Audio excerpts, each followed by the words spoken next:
Pergunta: eu só discordo da ideia de que não seja importante congregar com os irmãos. A igreja, que é o templo físico, desde o tempo da lei, antes de Cristo, foi instituído o templo por Deus, construído pelo rei Salomão, para que o seu povo ali se reunisse para louvar e adorar. O templo, ou a igreja física, é importante para que a igreja espiritual, ou seja, nós crentes, nos reunamos para em comunhão louvarmos e adorarmos ao nosso Deus, bem como para celebrarmos a ceia do Senhor, instituída por Jesus, momentos antes de ser crucificado. Resposta: e quem disse que o cristão não tem um templo físico para adorar? 1 Coríntios 3,16: não sabeis vós que sois, no plural, vocês todos, sois templo de Deus e que o Espírito de Deus habita em vós, em todos vocês?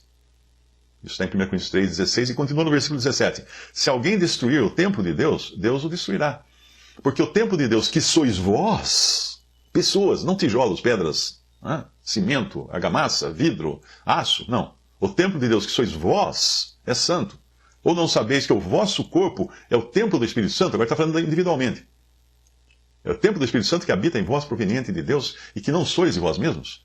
E que consenso tem o templo de Deus com os ídolos? Agora ele está falando do cristão individualmente. Porque vós sois o templo do Deus vivente, como Deus disse: neles habitarei e entre eles andarei, e eu serei o seu Deus e eles serão o meu povo. O templo do Espírito agora não é de pedras, ele é de carne e ossos. Jesus mesmo nos evangelhos já se referia ao seu próprio corpo como templo. Lembra disso? O templo de Jerusalém foi o único mandado construir pelo Senhor, pelo próprio Senhor, não por homens. E que o próprio Senhor permitiu também que ele fosse destruído, quando os cristãos relutavam em perceber que dali em diante a adoração não seria mais num monte e nem num templo de pedras, mas em espírito e em verdade. É isso que o Senhor ensinou para aquela mulher samaritana no Evangelho de João, capítulo 4. Versículo 19: disse-lhe a mulher: Senhor, vejo que és profeta. Nossos pais adoraram neste monte, vós dizeis que é em Jerusalém o lugar que se deve adorar. E disse-lhe Jesus: mulher, crê-me que a hora vem em que nem neste monte, nem em Jerusalém adorareis o Pai. Vós adorais o que não sabeis, nós adoramos o que sabemos, porque a salvação vem dos judeus. Mas a hora vem, e agora é, em que os verdadeiros adoradores adorarão o Pai em espírito e em verdade. Porque o Pai procura a tais que assim o adorem. Deus é espírito, e importa que os que o adorem em espírito e em verdade. Muito bem, o que as religiões cristãs fazem é ignorar completamente o ensino que é dado para a igreja. E aí acabam adotando o que era ensinado para Israel. Hebreus 13:10 diz assim: temos um altar de que não tem direito de comer os que servem ao tabernáculo. O tabernáculo era a tenda no deserto que depois foi transformada num templo em Jerusalém. Porque os corpos dos animais, cujo sangue é pelo pecado trazido pelo sumo sacerdote para o santuário, são queimados fora do arraial.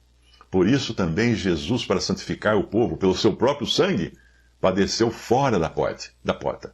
Versículo 13 diz: saiamos, pois, a ele fora do arraial. O que era o arraial? Arraial era todo o sistema judaico, o acampamento judaico com o seu modo de adoração, com seus utensílios de adoração. Saiamos, pois, a ele fora do arraial, levando o seu vitupério, a sua rejeição, porque não temos aqui cidade permanente, nem Jerusalém nós temos aqui, mas buscamos a futura. Ao que parece, você acredita que eu e outros irmãos não estamos congregados porque não temos um templo físico. Mas eu já expliquei que o templo hoje é o corpo do crente. E quando 2 ou 3 estão reunidos pelo Espírito, o Senhor promete estar no meio deles.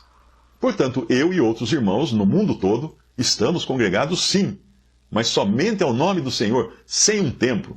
Nós nos reunimos em salas, escritórios, garagens, salões, uma barraca, onde for que der para reunir, sem um pastor à frente.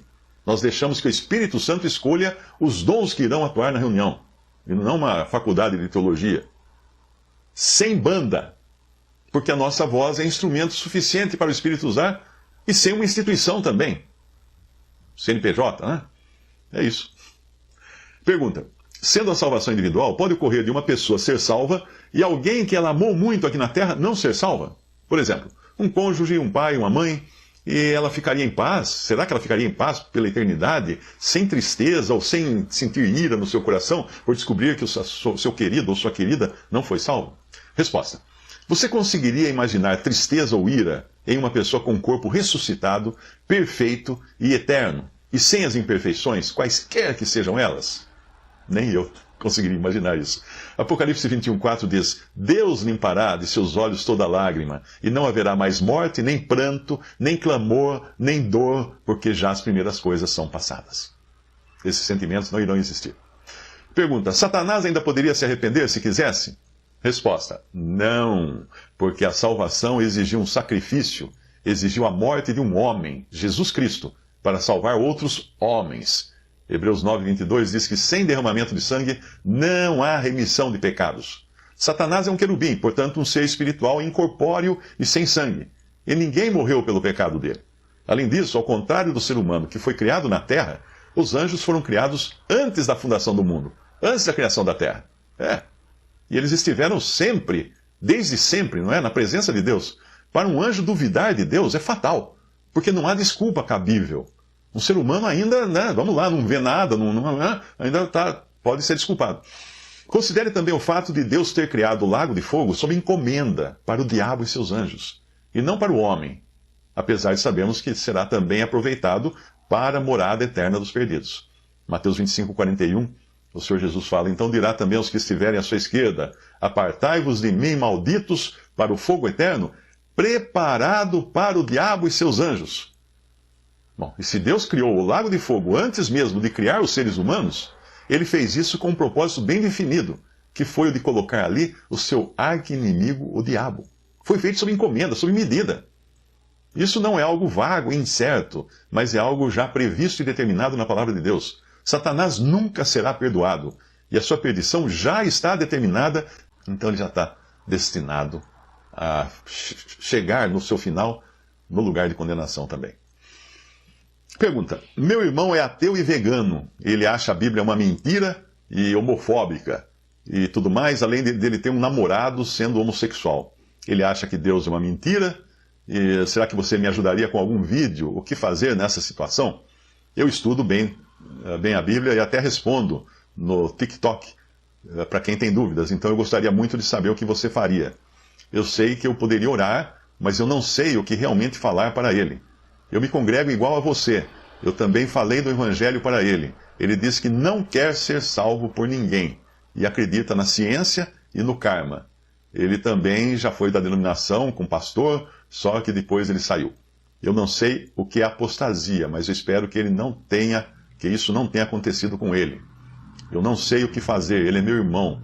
Se fosse o seu, o que eu posso falar para ajudar em algo? Eu acho que posso ter a resposta, que é orar por ele. Se eu orar por ele, eu preciso saber também o que você acha do veganismo. Ele diz que nós, carnívoros, somos hipócritas. E ele considera as árvores e as plantas, porque consideramos as árvores e as plantas menos vivas. Mas eu já disse para ele que todos somos hipócritas, que ninguém faz o bem. A diferença é que você come menos seres vivos do que eu.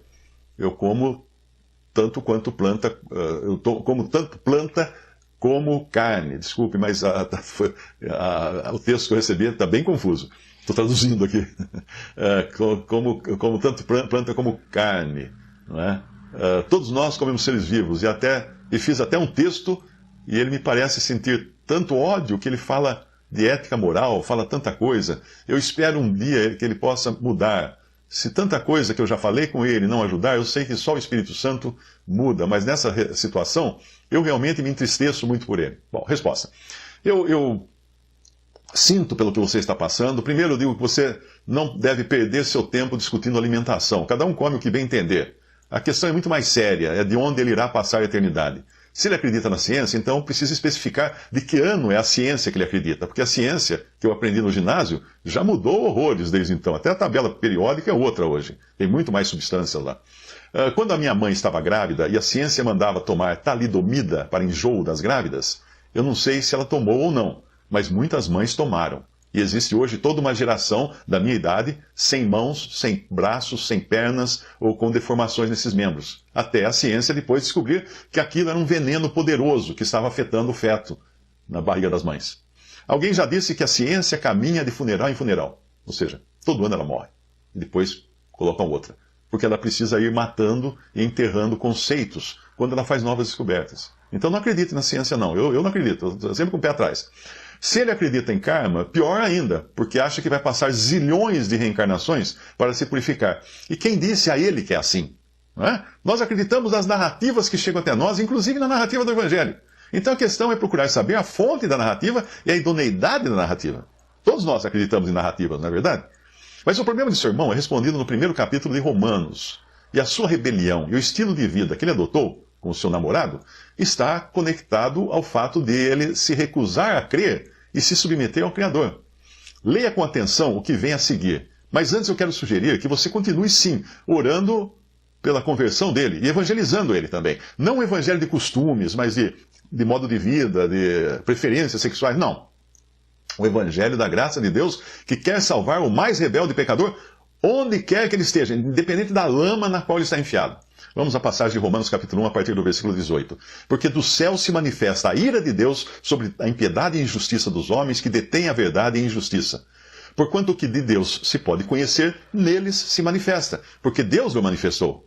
Porque as suas coisas invisíveis, desde a criação do mundo, tanto o seu eterno poder como a sua divindade, se entendem e claramente se veem pelas coisas que estão criadas, para que eles fiquem inexcusáveis, sem desculpa.